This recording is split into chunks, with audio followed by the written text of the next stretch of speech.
1, 2, 3, 4, 5, 6. Today I'm going to demonstrate to you how to make Nestle's Tollhouse chocolate chip cookies. Did you know that the Tollhouse cookie actually came about by accident? In 1930, a woman named Ruth Wakefield, who owned the Tollhouse Inn in Massachusetts, was baking her regular recipe of chocolate cookies to put on the menu one day, and she ran out of cocoa. She happened to have a bar of Nestle Semi-Sweet, which is broken up in a baggie in the pantry. And she threw it in the mix to hope that it would melt and create the recipe that she normally served, but the morsels never melted completely, and thus the Tollhouse cookie was born. And in 1939, Nestle got together with Miss Wakefield, and they created and packaged the Nestle Tollhouse morsel and put the recipe for the Tollhouse cookie on the back. And that little tidbit of information I found on www.wikipedia.com. Now, before you start any recipe, you should always wash your hands. And since I'm baking, I preheated the oven to 375, so it's ready to go.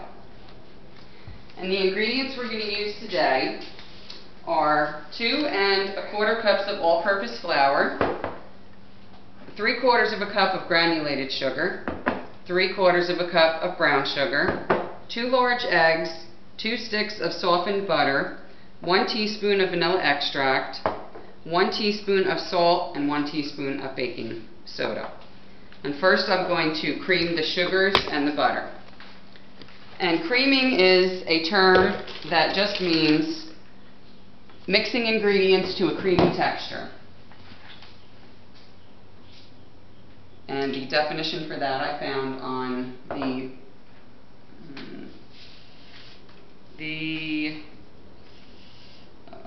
online Webster's New World College Dictionary.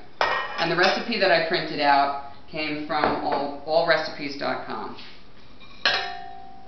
Okay, so in goes the sugar, the butter, the vanilla, the eggs,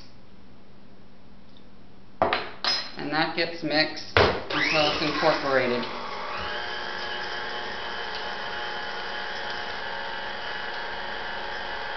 Just about a minute or 2. And then I'm going to add in my dry ingredients, which was the salt, the baking powder, and the flour. I like to mix the flour in a little bit with the spatula before I turn the mixer on so that it doesn't fly all over the kitchen and all over me. Just kind of get it wet a little bit.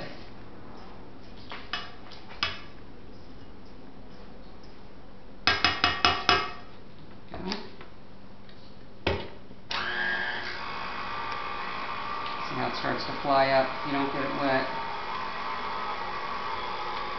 And once these are mixed well, I usually take the bowl off the mixer and put the chips and the nuts in by hand, because I find that the dough is a little bit dense at this point.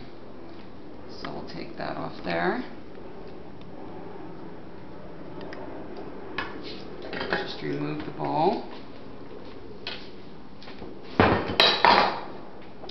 And I have a 8-ounce package of walnuts that are chopped.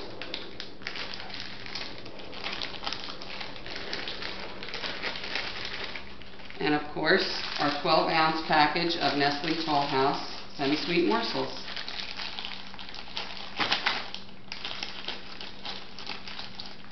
Now we're going to mix these well so that every cookie gets a little bit of chip and a little bit of nut in it. And on an ungreased baking sheet, we are going to drop these cookies by tablespoon.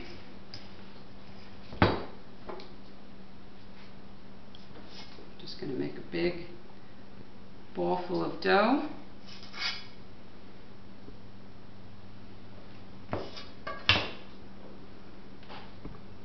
And into the oven they go for 10 to 12 minutes.